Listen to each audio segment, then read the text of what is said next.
What's going on, everyone? BolderBoulder here with yet another mock review. Today we're going to be looking at the Sarrtax of Storms. Now this is based off of a really old mock of mine that was called the Sarrtax of Ice. And this is the little bit more upgraded version I made. I'll have a link in the description for the original mock review and upgraded video. Now as for details on this character, it is yet another Sarrtax, and the Sarrtax are what I kind of consider forces of nature, whereas the Sarrtax of Ice sort of covers tundra and icy areas and probably snowstorms. This one covers more of the sea and sea storms, and that kind of ties into what we see draped on his back. It's what most believe to be sails off of ships that may or may not have been destroyed by storms created by this creature, or it could have found ancient shipwrecks and just used the sails off of those as a sort of cape in a way. And as you can see, the color scheme is mostly based on dark blue, silver, white, gunmetal, and with the red eyes up there.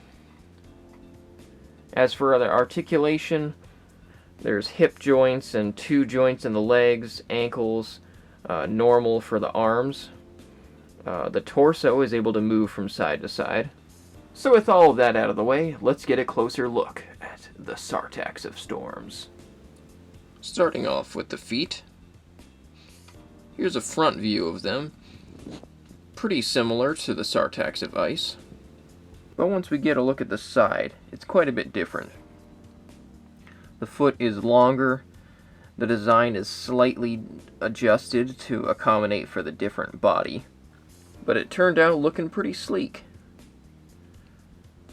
Now for the legs here, a fairly similar construction to the prior model, but I've tried adding in a lot more system parts, which is something I really have to work at implementing into models. So you'll see a bunch of little system pieces all around. It's something I really need to learn. Here's a good side view of the legs with the double jointed, just like on the Sarrtax of Ice. Although, admittedly, this design that I have here is not the most stable, so that's the most unfortunate part of it. In more detail on the side of the legs, there's a Golly Nuva piece right here for the water element. Navy blue and black feather-looking parts to kind of give a little bit of an element of wind. A white part up here for color, and it's sort of like a shark tooth, I guess.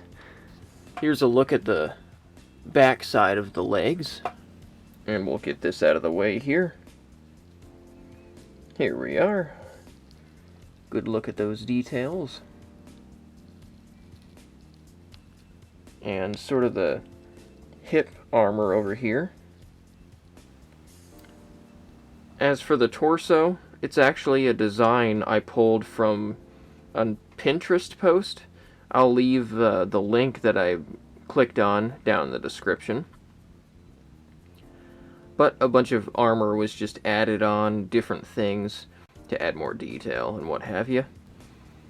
And since the torso has a special design, it has all kinds of articulation.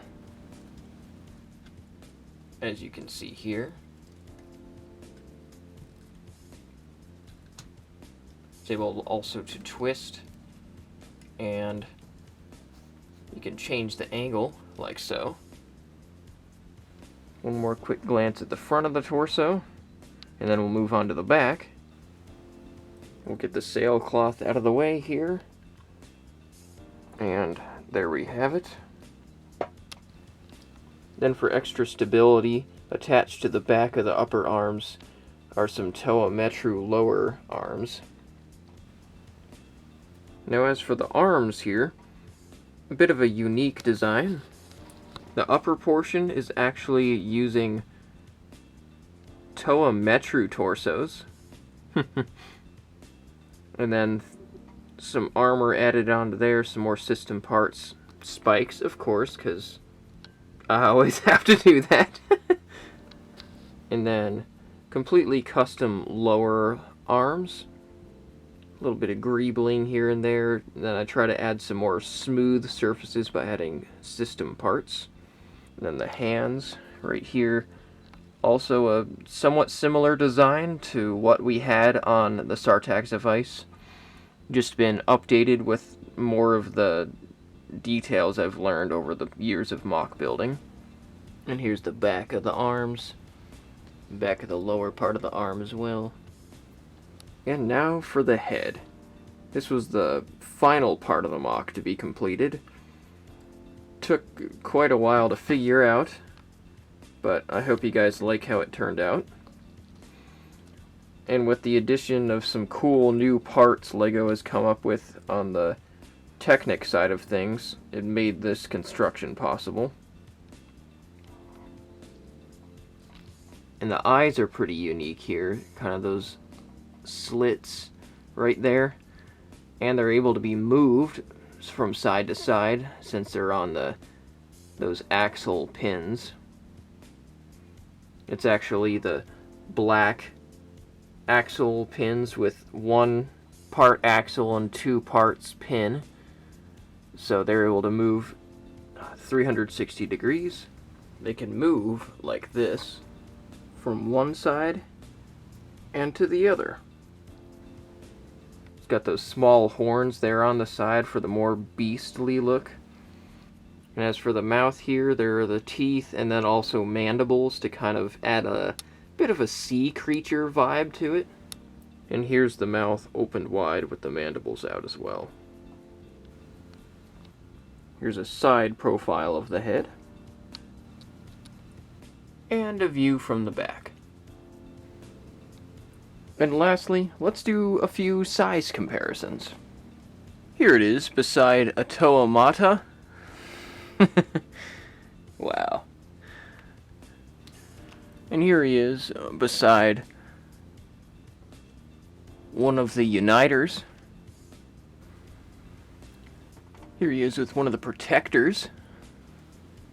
And for the fun of it, one of the Knights Kingdom figures. And that'll do it for size comparisons. And there we go. That just about does it, folks. Thanks very much for watching the MOC review. I hope you all liked it. And I hope you all have a great day. Catch you in the next one. Bye.